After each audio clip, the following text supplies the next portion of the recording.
Pues una vez más aquí, frente de ustedes, a la distancia, pero agradecido con el Señor de lo que nos enseña en su palabra y pues aún más agradecido poder coger lo que Él nos enseña y darlo a todos ustedes. Y pues la oración es que sea de provecho para todos.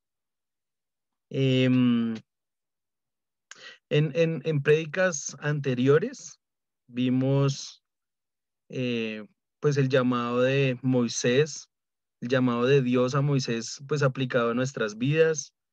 Luego vimos en otra prédica el llamado de Dios a Josué y lo aplicamos a nuestras vidas. Y pues me puse pues ahí estudiando eh, y cuando salió la programación, pues he estado estudiando esos pasajes, esas vidas y, y pensaba que y recordaba que nunca he escuchado una prédica sobre Aarón. De pronto lo he estudiado, lo he leído, pero nunca he escuchado una prédica sobre Aarón. En las dos prédicas anteriores, pues son tres personajes que están como muy ligados, ¿sí? Moisés, Josué y Aarón. Y en ambas de Josué y de Moisés, quería hablar cosas sobre Aarón, pero no lo hacía. Y, y hoy sí vamos a hablar sobre Aarón. Vamos a conocer cómo fue ese llamado y cómo fue esa vida de Aarón y cómo podemos también tal vez aplicarlo a nuestras vidas. Em, algunas, algunas cosas genéricas, algunas generalidades, una introducción pequeña. Entonces, el nombre Aarón, encontré algunos significados. Entonces, encontré tres, que es iluminado, maestro y excelso. Son tres de los significados que es el nombre Aarón. Aarón venía de la tribu de los levitas, era un levita. Encontré algo muy chévere y es que Aarón, el nombre Aarón es mencionado 340 veces en la Biblia, ¿sí? Y aún así se nombra en el Antiguo Testamento y en el Nuevo Testamento. Entonces, ahí a manera de información, entonces en el libro de Éxodo, Aarón es nombrado 111 veces, en el libro de Levítico 79 veces, en el libro de Números 100 veces, en el libro de Deuteronomio 3 veces, en el libro de Josué 6 veces, en el libro de Jueces una vez, en Primera de Samuel 2 veces, en Primera de Crónicas 14 veces, en Segunda de Crónicas 6 veces, en Esdras una vez, en Nehemías 2 veces, en Salmos 9 veces, en Miqueas una vez, en Lucas una vez, en Hechos una vez y en Hebreos 3 veces. Entonces, es un personaje que pues ha sido nombrado en toda la historia, ¿sí? De la Biblia, entre Antiguo y Nuevo Testamento. Y pues lo que les comentaba, nunca había escuchado una prédica sobre Aarón. Y bueno,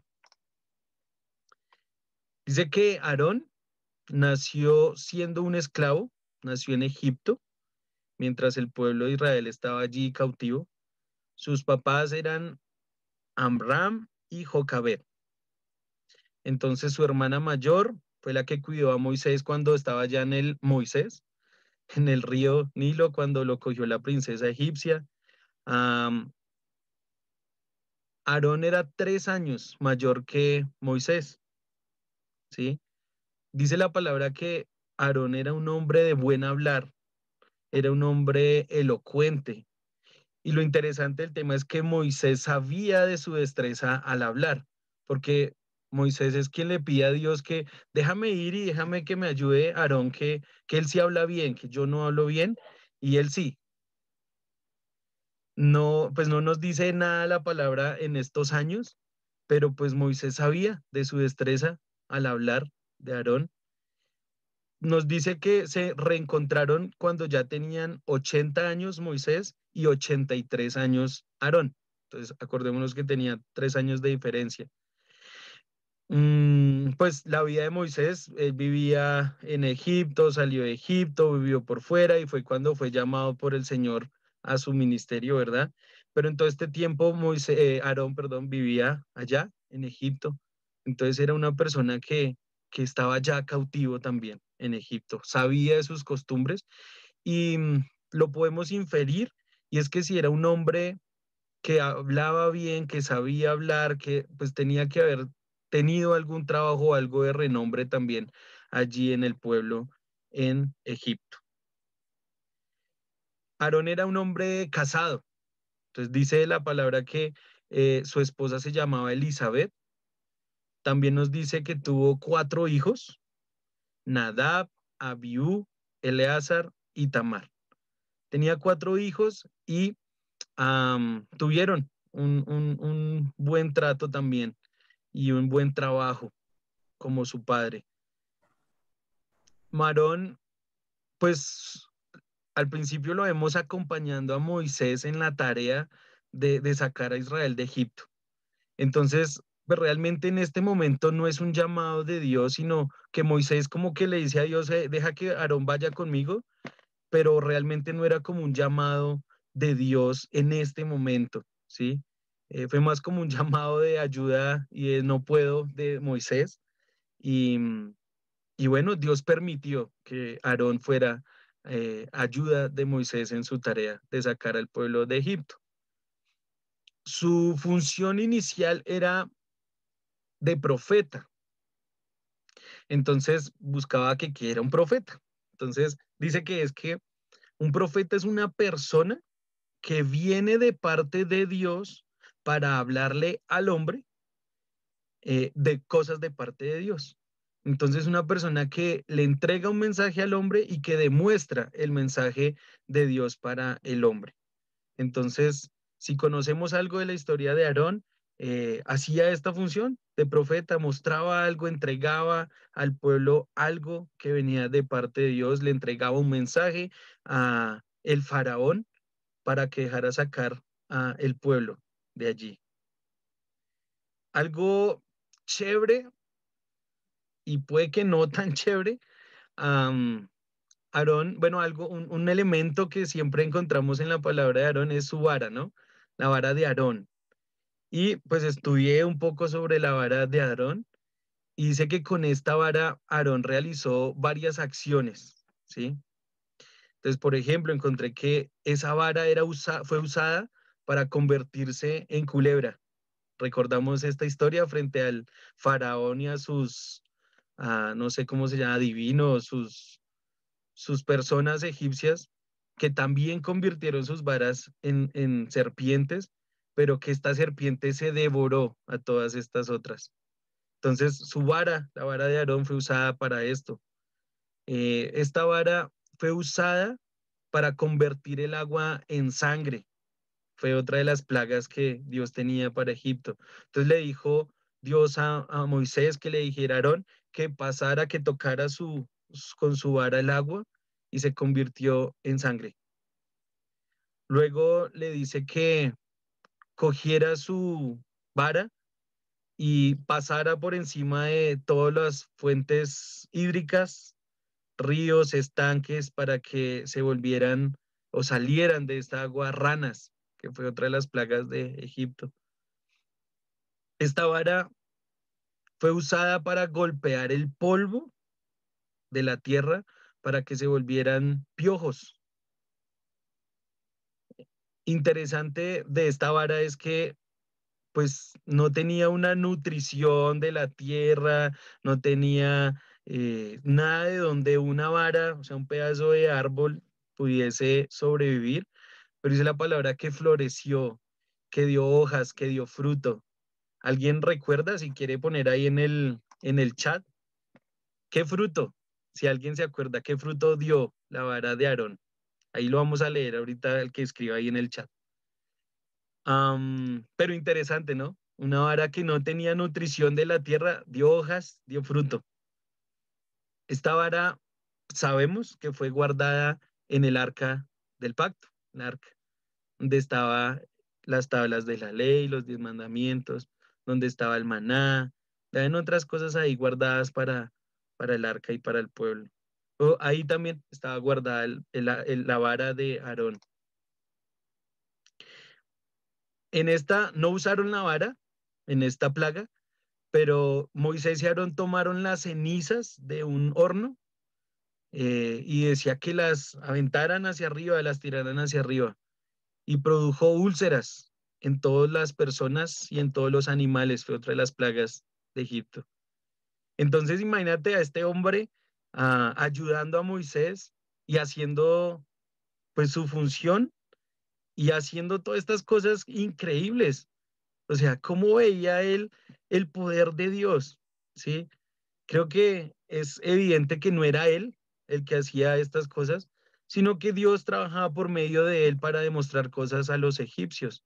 ¿Sí? Usado por él y él usaba su vara obedeciendo, podía ver esas cosas tan magníficas, tan grandes, o sea, también tan impensables, ¿sí?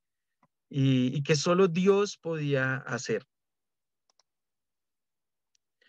Aarón tuvo el privilegio de subir con Moisés, con dos de sus hijos, sus dos primeros hijos, y 70 varones escogidos al monte Sinaí.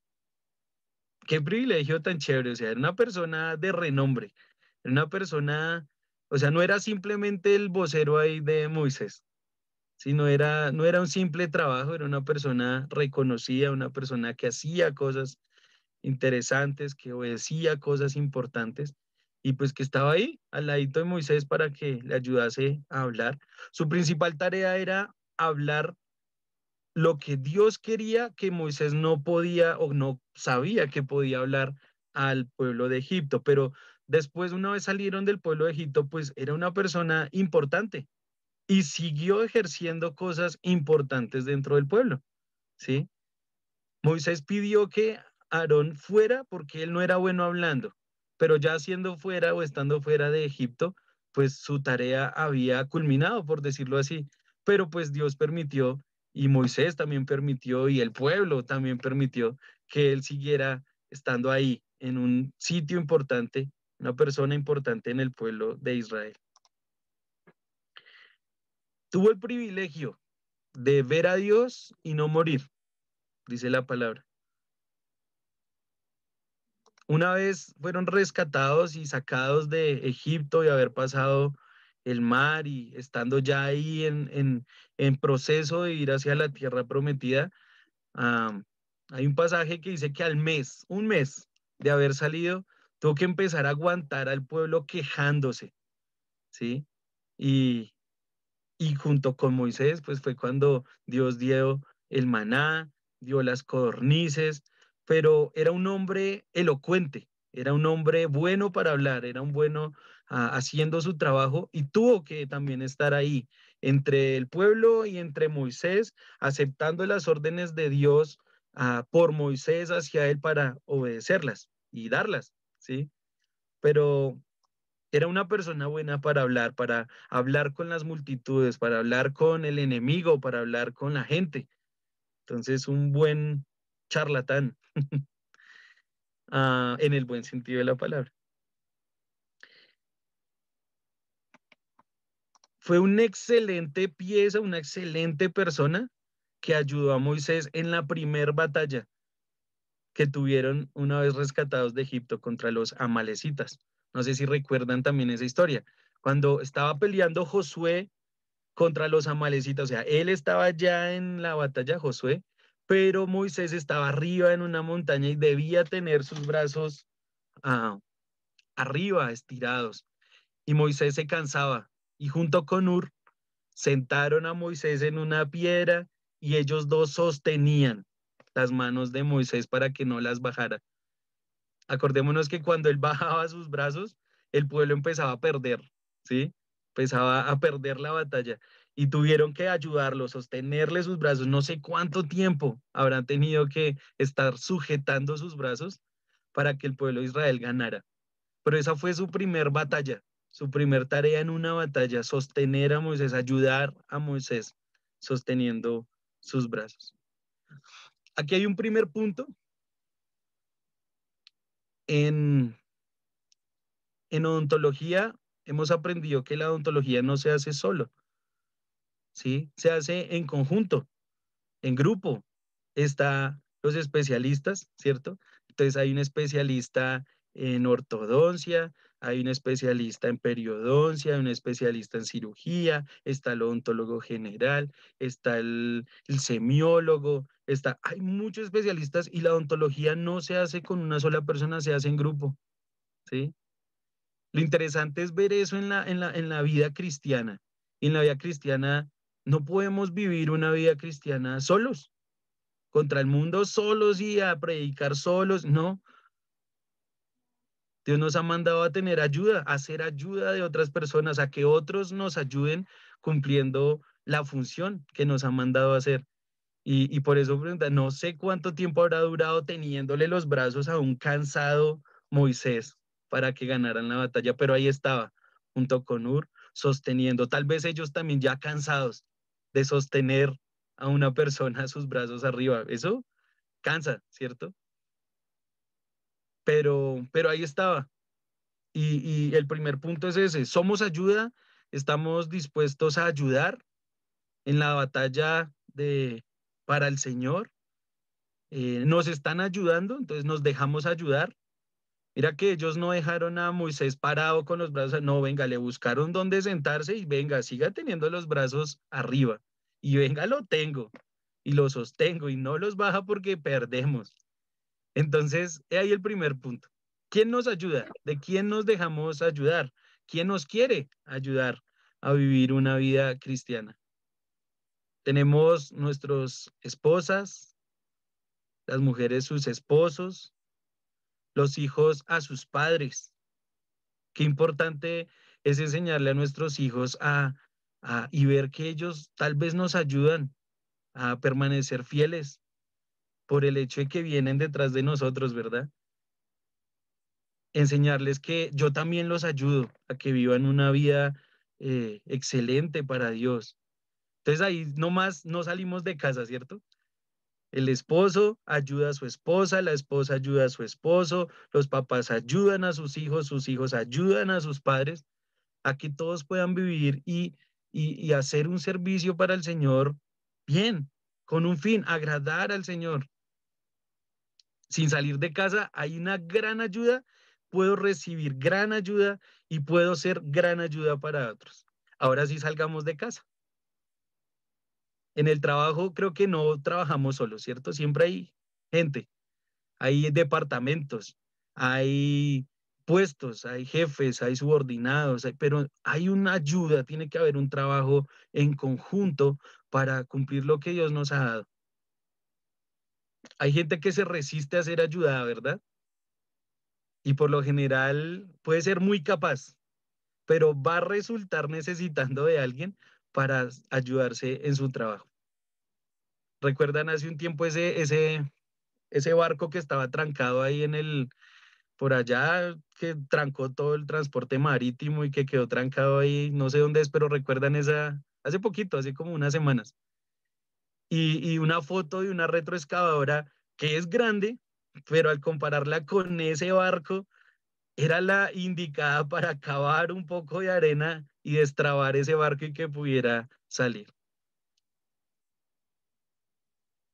Hay gente que quiere ayuda por no hacer nada, prefiere delegar y no hacer, ¿cierto? Encontramos en los trabajos gente así que delega, por decirlo así, pero no hace nada. Y simplemente yo quiero que me ayuden. Tengo gente que haga algo por mí, pero pues tampoco es lo que el Señor nos ha mandado a hacer, ¿sí? Ha sido a trabajar, a hacer las cosas, a dejarme ayudar, a hacer ayuda para otros todo el tiempo. Y qué bueno poder tener eso en cuenta, tenerlo claro. Aarón fue el primer sumo sacerdote del pueblo de Israel. Y bueno, ¿qué es un sumo sacerdote o qué es un sacerdote? Entonces, dice que un sacerdote representa al hombre delante de Dios y su responsabilidad era de entrar delante de Dios para interceder por el hombre y sus pecados. fue otra de las funciones de Aarón. Lo vimos en su función como profeta, lo vimos en su función como sacerdote y el primer sumo sacerdote del pueblo de Israel. Dos funciones totalmente diferentes. Entonces, la del sacerdote, representar al hombre delante de Dios. Y la de profeta, que es llevarle al hombre el mensaje de Dios. Dos puestos, dos trabajos súper chéveres de Aarón. Si le quisiera poner un título a esta enseñanza, viendo la vida de Aarón, porque ya vamos a su pecado, a su punto débil, yo le pondría un nombre así como acostumbrado a lo tangible. Preguntaba a varias personas, ¿por qué crees que pecó Aarón? De lo que sabes, de lo que seas, ¿por qué crees que pecó Aarón?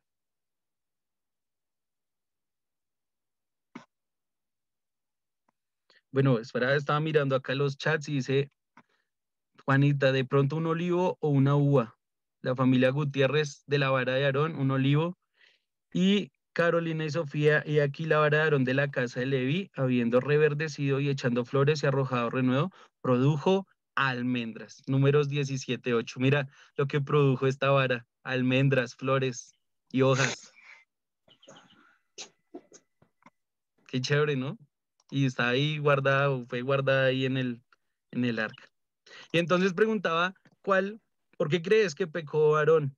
Entonces hubo respuestas como, no, yo creo que él sí también creía que Moisés no iba a bajar. Yo creo que ya, si la tarea era sacarlos, ya estaban afuera, ya como que, ya mire el pueblo a ver qué va a hacer o cómo va a ser dirigido, pero pues van 40 días. Imagínate, cuando salieron de Egipto, un mes después, o sea, 30 días, y ya se estaban quejando, ya están que era mejor Egipto, que era mejor la comida de Egipto, que es que Egipto, allá por lo menos comíamos y aquí aguantando y nada, y entonces, ¿sí? Y mira que 40 días duraron esperando a Moisés que bajara, viendo la gloria de Dios allá en la punta de ese monte. Y no, 40 días les duró la vaina sin Moisés y estaba Aarón. Entonces, miremos un poco de por qué pecó Aarón. Su mayor error fue quedar a cargo de un pueblo, ¿sí? Recordemos que él no era el encargado del pueblo, él era el ayudante de Moisés. Aunque era muy elocuente, muy bueno para hablar, nos demuestra que era un hombre débil ante la presión del pueblo.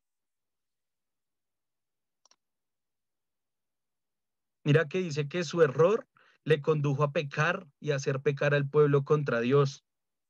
Y mira que después de pecar y cuando fue confrontado, hasta dijo mentiras de cómo fue enfrentado por su pecado. Su falta de carácter. Era un hombre bueno para hablar, era un bueno para demostrar cosas, para llevar un mensaje, pero mira que su falta de carácter le llevó a pecar. Pero, hay un pero, y es muy bueno los peros. Dice, Dios usa a quienes habiendo pecado se arrepienten y reconocen su condición. Aarón no quedó como el que hizo pecar al pueblo. Aarón no quedó como el que hizo que murieran 3.000 personas por ese pecado. La historia de Aarón no quedó ahí. La historia de Aarón sigue. Y, y vamos a ver qué es lo que pasa con Aarón. Pero hay algo importante a aprender en este segundo punto. Y es que sí, todos hemos pecado. Todos pecamos. Nuestro pecado trae consecuencias. Tal vez no somos conscientes de las consecuencias, porque si fuéramos conscientes de qué genera nuestro pecado, a quién afecta nuestro pecado, tal vez no pecaríamos. Pero Dios usa, como decía también Miguel ahorita, personas imperfectas. Dios nos ha usado a ti y a mí porque hemos reconocido, porque nos hemos arrepentido y porque Él nos ha perdonado. Y nos usa. No tenemos nada diferente del hecho de que Aarón era pecador y que nosotros somos pecadores. no importa qué tan grave, pero somos pecadores y Él nos usa, Él nos perdona, Él nos escoge, Él nos limpia y nos usa. Y la historia de Aarón no quedó ahí. Voy a leerlo, Éxodo 32. Viendo que, viendo el pueblo que Moisés tardaba en descender del monte, se acercaron entonces a Aarón y le dijeron, levántate, haznos dioses para que vayan delante de nosotros, porque a este Moisés, el varón que nos sacó de la tierra de Egipto, no sabemos qué le haya acontecido. Y Aarón les dijo, apartad los arcillos de oro que están en las orejas de vuestras mujeres, de vuestros hijos y de vuestras hijas, traédmelos. Entonces todo el pueblo apartó los arcillos de oro que tenían en sus orejas y los trajeron a Aarón. Y él los tomó de las manos de ellos y les dio forma con buril e hizo de ello un becerro de fundición.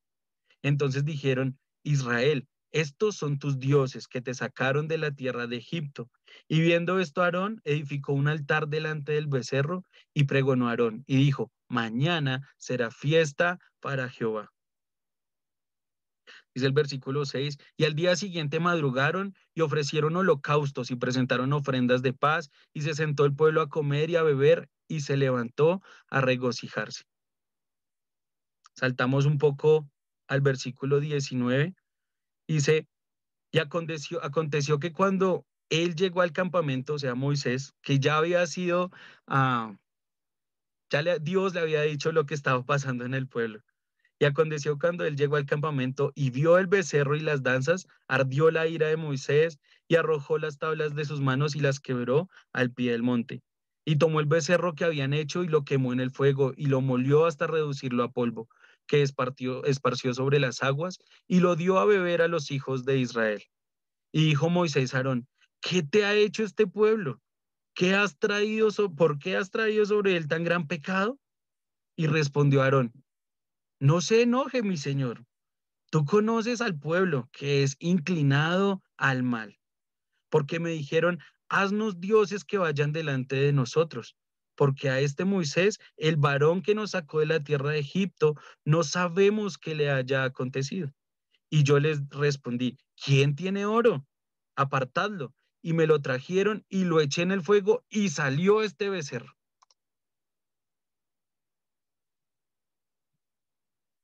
Qué difícil es reconocer nuestro pecado, nuestro error, echarle la culpa a otro, a otros, a otras circunstancias.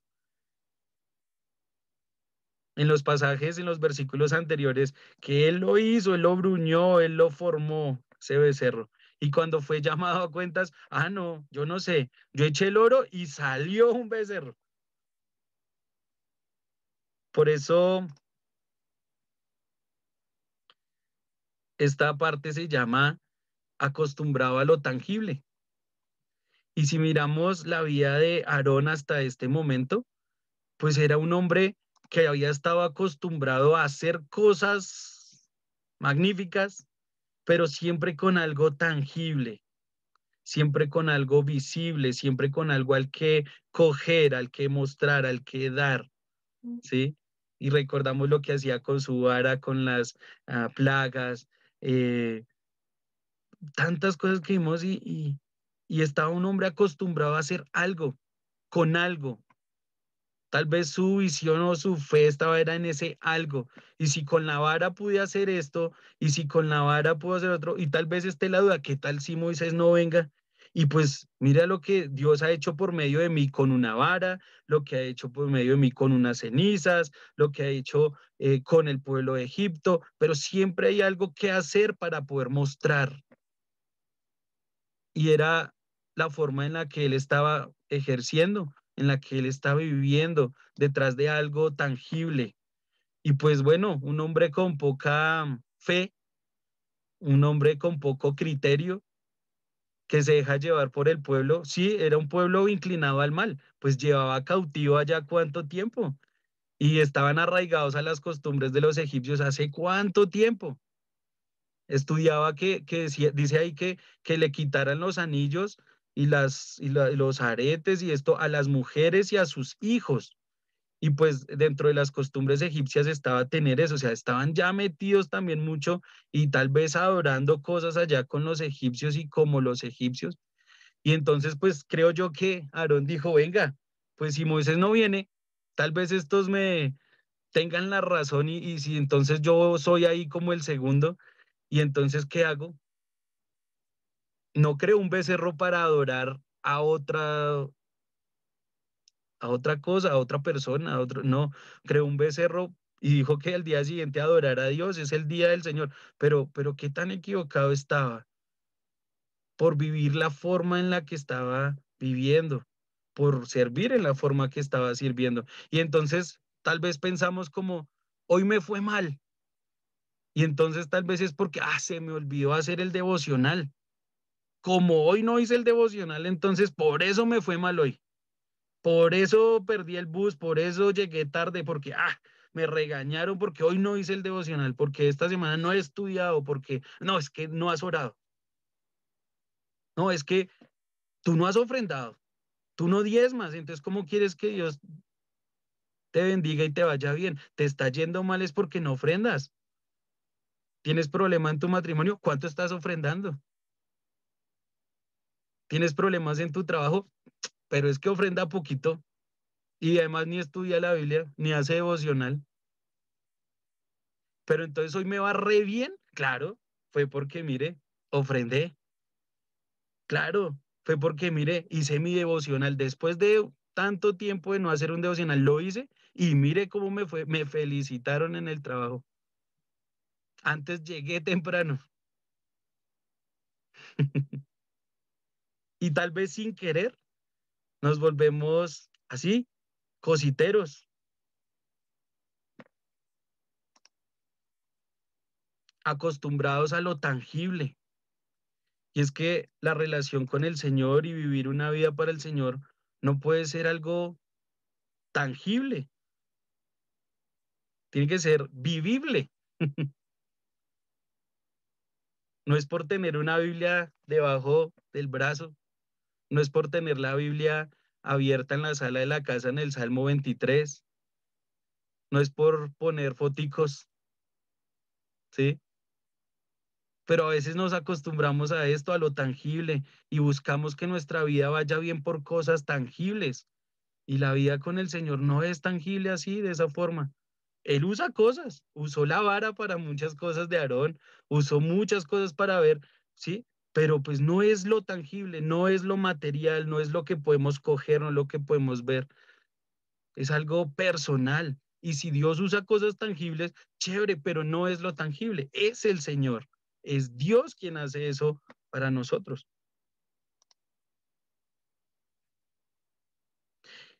Se puso Moisés a la puerta del campamento y dijo, ¿quién está por Jehová? Júntese conmigo. Acordémonos que en el monte estaban 70 ancianos.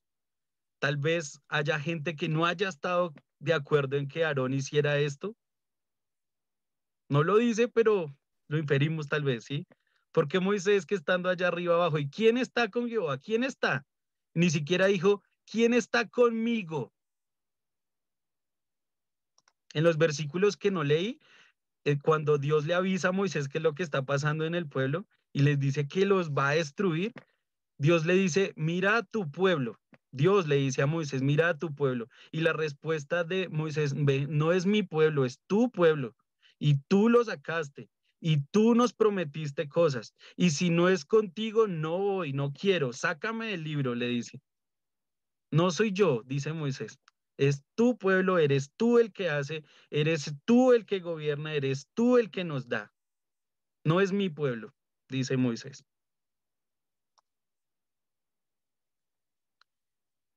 ¿Quién está por Jehová? Júntese conmigo, dice Moisés. Y se juntaron con él todos los hijos de Leví. Y él les dijo, así ha dicho Jehová, el Dios de Israel, poned a cada uno su espada sobre su muslo, pasad y volved de puerta a puerta por el campamento y matad cada uno a su hermano y a su amigo y a su pariente. Y los hijos de Leví lo hicieron conforme al dicho de Moisés y cayeron del pueblo aquel día como 3000 hombres. Y Aarón, ¿qué pasó ahí? No lo dice, pero yo creo que hubo algo en su vida para poder estudiar lo otro. Tuvo que haber habido algo en su relación con Dios, porque mira lo que llevó su pecado a que 3.000 hombres fueran asesinados por haber tal vez patrocinado, por haber estado de acuerdo en el pecado de otra persona.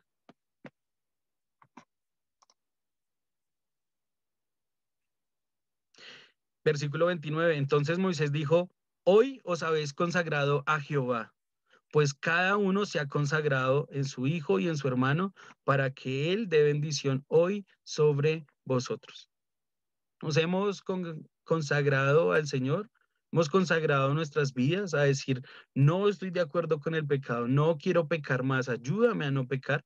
No soy yo, no es mi familia, no es mi hijo, no es el pecado de mi hijo, es tu hijo, yo quiero que sea tu hijo, es tu familia, es tu iglesia, soy tuyo, no soy yo. El pecado nunca pasa impune, siempre trae una consecuencia y tenemos que vivirla, sentirla.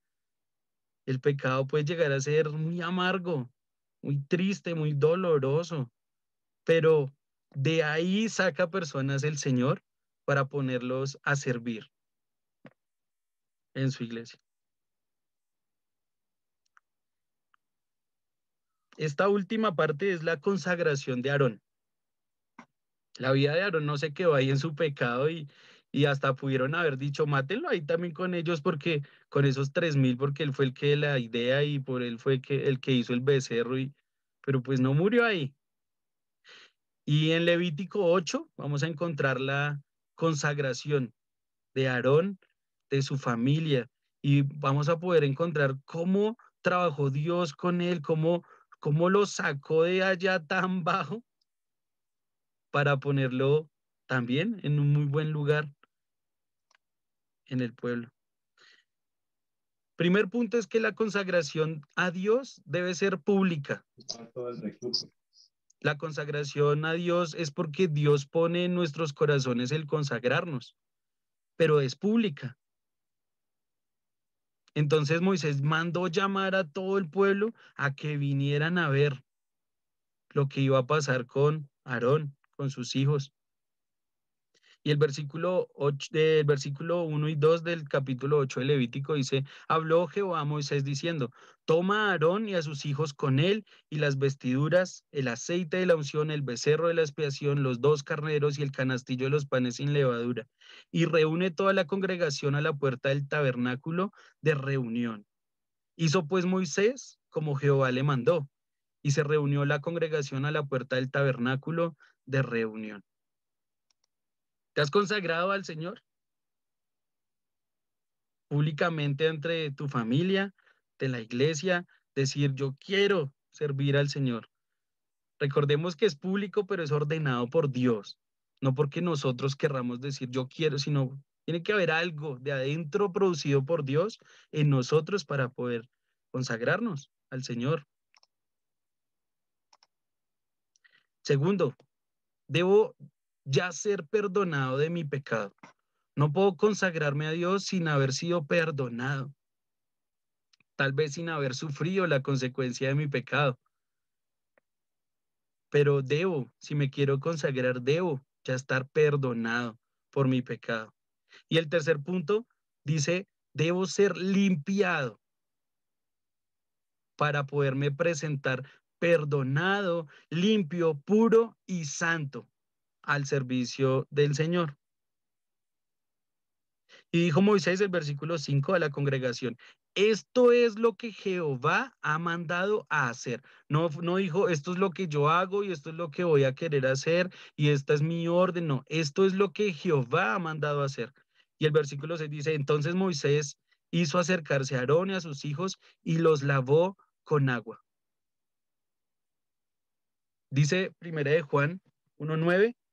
Si confesamos nuestros pecados, Él es fiel y justo para perdonarnos y limpiarnos de toda maldad.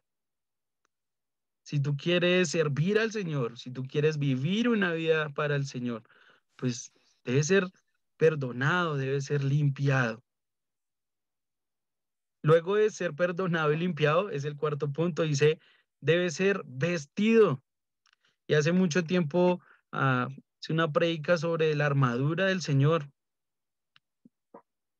pero aquí con Aarón nos presenta una cosa muy chévere, unos vestidos con unas telas, con unas joyas, con unos significados y unas cosas en las cuales debía haber sido perdonado, debía ser lavado para poder ser vestido con estas prendas del sacerdocio. Podemos encontrar un pasaje cómo eran esas prendas, no vamos a entrar en detalle hoy en eso, pero una vez vestidos, algo que mandó el Señor a Moisés a hacer fue, está el versículo 14, 18, 19 y 22 de este capítulo 8 de Levítico. Voy a tomar algunos fragmentos. Luego hizo traer el becerro de la expiación. Mira que aquí entra nuevamente un becerro y era un becerro para expiación. Y Aarón y sus hijos pusieron sus manos sobre la cabeza del becerro de la expiación. Versículo 17, más el becerro, su piel, su carne y su estiércol, los quemó al fuego fuera del campamento, como Jehová lo mandó a Moisés. No podemos entrar en la presencia del Señor con cosas que Él no permite entrar, con pecado. Por eso debemos ser perdonados, limpiados, vestidos para poder entrar. Y eso fue echado fuera del campamento, fue quemado a fuego fuera del campamento. Lo que no sirve de ese becerro de la expiación. No sé qué sentiría Aarón al ver un becerro ahí, tal vez, y poner sus manos encima del becerro y recordar tal vez eso que pasó al él crear un becerro de oro, esa consecuencia de ese pecado. Y poder sentir tal vez que ahí en esas partes de ese becerro dejó todo eso y que fuera sacada de esas partes y que más allá. En algún momento en mi tiempo de joven, decía, pero ¿qué es lo que sienten? ¿Qué libertad de o sea, sienten un peso menos, esos de allá de la iglesia, y que Dios les quita un peso de encima y yo no entendía, nunca he sentido nada de esas vainas ¿y qué?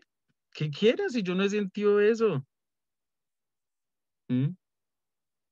Hasta que entendí ese pecado y fui perdonado, fui limpiado y pude por fin sentir eso que la gente decía que sentía del Señor, ese peso afuera, ya quemado, ¿sí? Sentir libre, libertad, sentirse libre para adorar a Dios.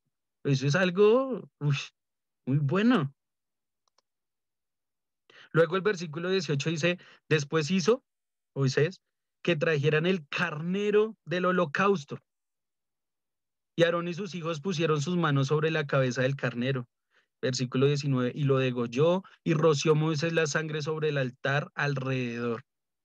Y dice que fue un holocausto de olor grato, ofrenda encendida para Jehová, como Jehová lo había mandado a Moisés.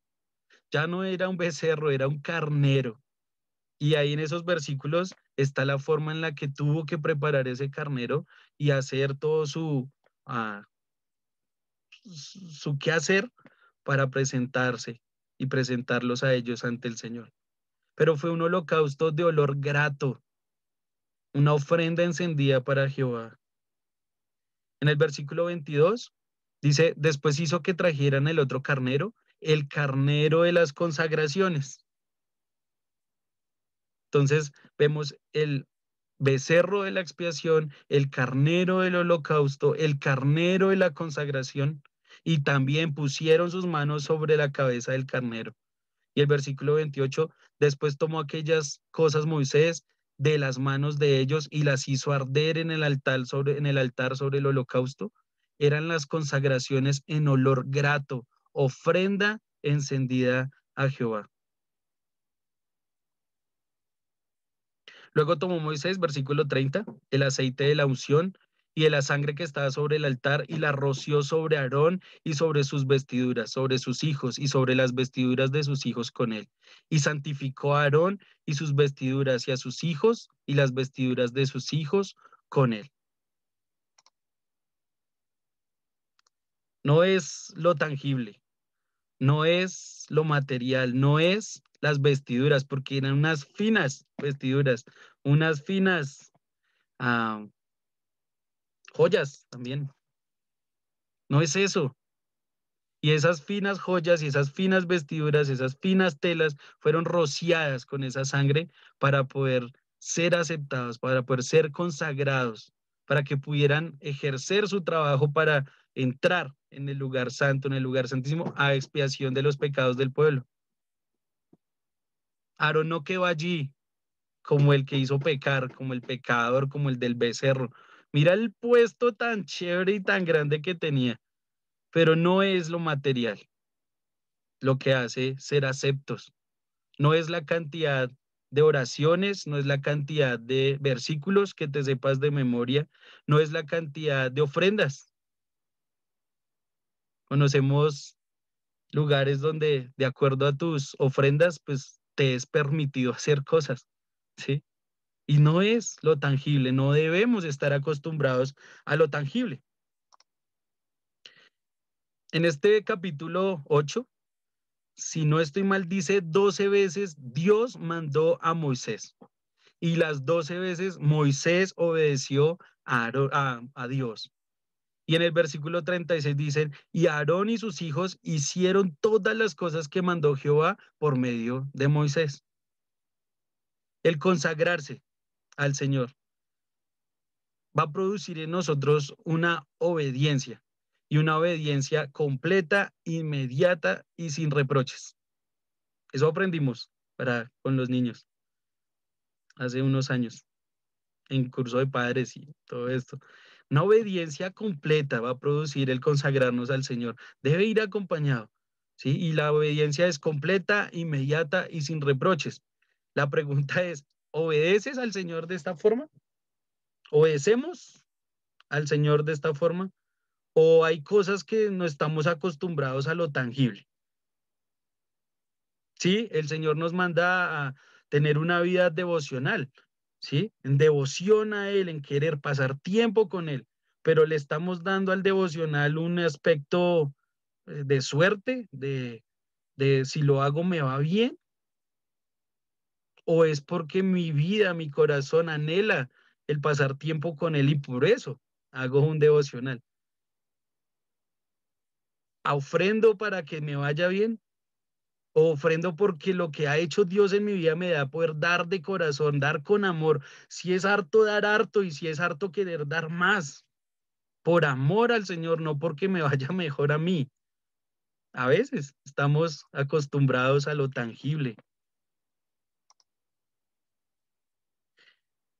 Como para terminar, el sacerdocio de Aarón es una sombra al sacerdocio de Cristo. Dice la palabra en otros versículos que el sacerdocio de Aarón era un sacerdocio que no iba a terminar, que iba a ser para siempre. Y el sacerdocio de Cristo es un sacerdocio que no termina, no va a terminar, es eterno. Un sacerdocio eterno, un sacerdocio perfecto. Y podríamos estudiar todas las cosas chiquiticas, todas las cosas que debían tener cuidado para poder presentar ofrendas al Señor, para poder entrar al lugar santo, para poder ir y prender las lámparas y el aceite y cantamos ahí sobre el aceite. Y todo eso tenía un significado, una forma de hacer. Podemos encontrar que también es un tipo de Cristo, por haber sido llamado por Dios y ungido por Dios, por llevar sobre su pecho los nombres de las 12 tribus, por ser intercesor entre el pueblo, entrando en el santuario con la sangre expiatoria. Dice Hebreos 5, porque todo sumo sacerdote tomado de entre los hombres es constituido a favor de los hombres en los que Dios se refiere, para que presente ofrendas y sacrificios por los pecados, para que se muestre paciente con los ignorantes y extraviados, puesto que él también está rodeado de debilidad. Y por esta causa debe ofrecer por los pecados, tanto por sí mismos como también por los del pueblo. Y nadie toma para sí esta honra, sino que es llamado por Dios, como lo fue Aarón. Así tampoco fue Cristo. Así tampoco Cristo se glorificó a sí mismo haciéndose sumo sacerdote, sino el que le dijo, tú eres mi hijo, yo te he engendrado hoy. Como también dice en otro lugar, tú eres sacerdote para siempre, según el orden de Melquisedec.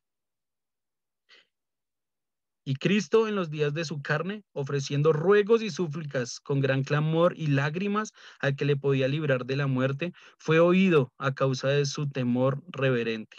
Y aunque era hijo, por lo que padeció, aprendió la obediencia. Y habiendo sido perfeccionado, vino a ser autor de la eterna salvación para los que le obedecen. Y fue declarado por Dios como sacerdote según el orden de Melquisedec.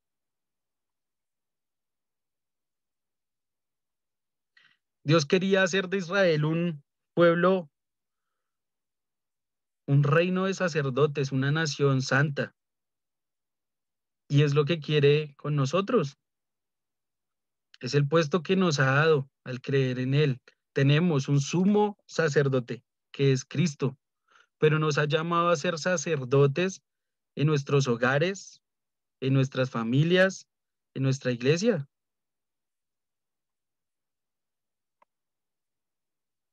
Mira lo que dice el versículo 3 de Hebreos 5. Y por causa de ella debe ofrecer por los pecados tanto de sí mismos como también por el pueblo, y nadie toma para sí esta honra. ¡Qué humildad! No es porque, ay, Dios me hizo sacerdote. No, no soy yo, es Él. El versículo 2, para que se muestre paciente con los ignorantes y extraviados, puesto que Él también está rodeado de debilidad. Estamos rodeados de debilidad y debemos demostrar lo que Dios ha hecho en nosotros, pero no soy yo, es Él.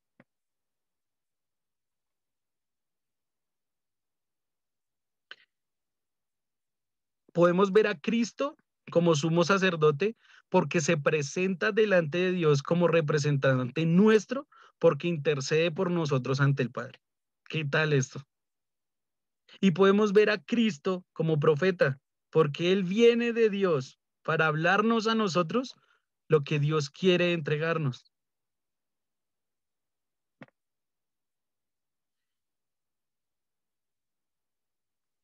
La iglesia hoy es un sacerdocio y Cristo es el sumo sacerdote. Dice Hebreos 8.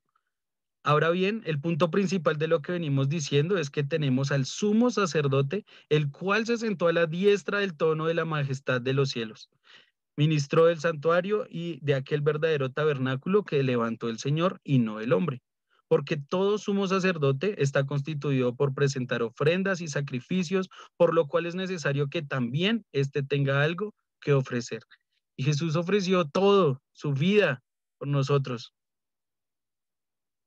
Así que si estuviese sobre la tierra, ni siquiera sería sacerdote, habiendo aún sacerdotes que presentar las ofrendas según la ley. Y entonces la pregunta sería, si Dios nos ha hecho sacerdotes por medio de Cristo, que es nuestro sumo sacerdote, ¿estamos cumpliendo nuestras funciones como sacerdotes en nuestros hogares, en nuestras casas, en nuestras familias, en nuestra iglesia? ¿Hemos permitido que nos perdone, por decirlo así, que nos limpie, que nos vista, que aún vestidos con una excelente prenda nos rocíe, o de pronto nos quedamos en ser perdonados? Pues sí, Dios ya me perdonó, pero no he querido dejar que sea limpio. Y es como quiere que entremos el Señor a su presencia, perdonados, limpios, vestidos honrosamente para Él, trabajando honrosamente para Él, santos, puros.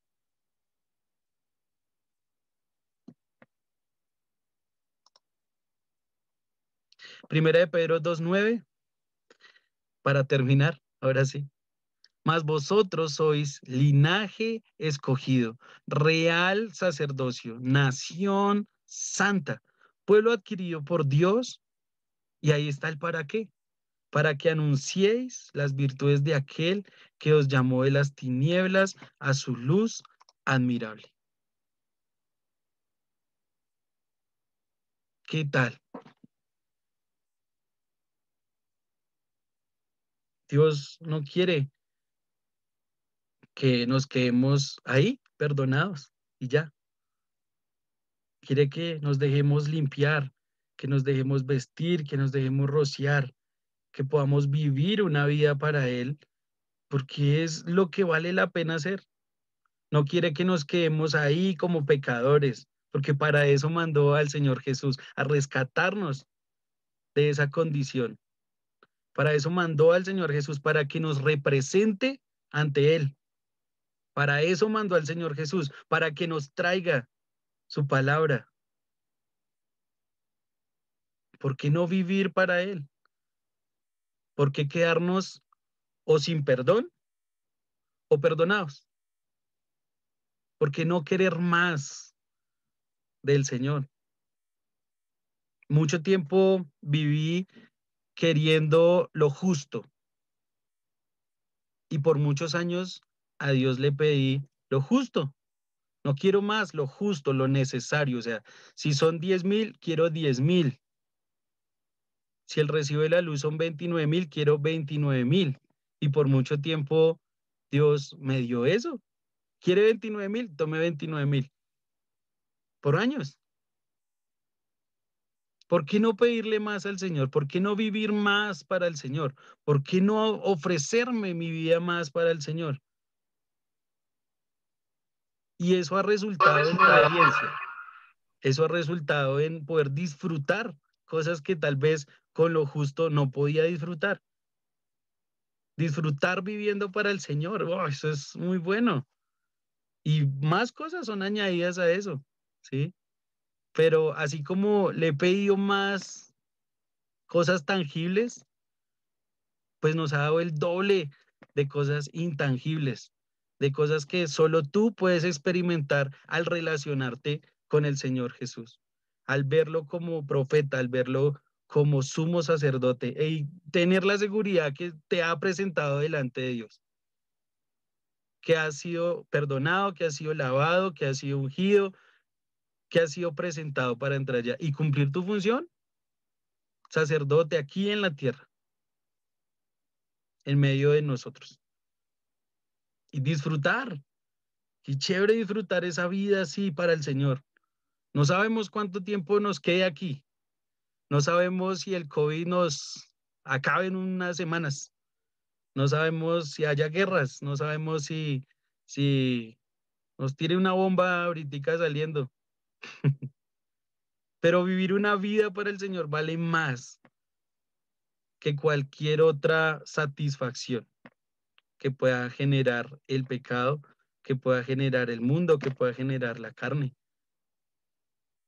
Eso pasa, pero una vida para el Señor no pasa, es eterna. Mi vida para el Señor es eterna, mi servicio para el Señor es eterno. Y a Él voy, porque Él mandó al Señor Jesús por mí. Y entonces, ¿estamos acostumbrados a lo tangible o queremos más de lo intangible de parte del Señor? Vamos a orar. Padre Santo, gracias, gracias por tu palabra, gracias por este ejemplo de Aarón, que no quedó allá como el que hizo pecar, que no murió ese día.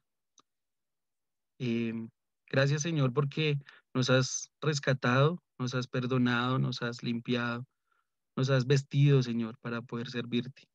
Ayúdanos a querer hacerlo cada vez más, cada vez mejor, entendiendo que lo material no es, que, que es vivir una vida para ti en lo que tú nos mandes, en lo que tú nos deleites en vivir, en hacer, que si hay algo material que nos impida, que, uy, Señor, quítalo, quítalo de nuestras vidas que lo material no sirve, se daña, pero lo celestial, lo eterno, lo vivo de parte de ti es lo que vale la pena vivir y es en lo que necesitamos vivir. Si nos quieres dar más cosas, gracias, Señor. Si nos quieres quitar cosas, gracias, Señor. Pero ayúdanos a vivir una vida a como tú quieres que vivamos, como papás, como hermanos, como hijos, como amigos, como pastor, como el que enseña, como el que canta, como el que eh, pone las sillas. O sea, no hay nada que sea deshonroso si es para ti. Ayúdanos a vivir en lo que sea que tengamos que vivir para ti, a trabajar para ti, en tener negocios para ti, en vivir honrándote. Ayúdanos a abrir nuestros ojos para ver lo que tú quieres que veamos y ayúdanos a cerrar los ojos para que no veamos lo que no quieres que veamos. Gracias, Señor. Amén.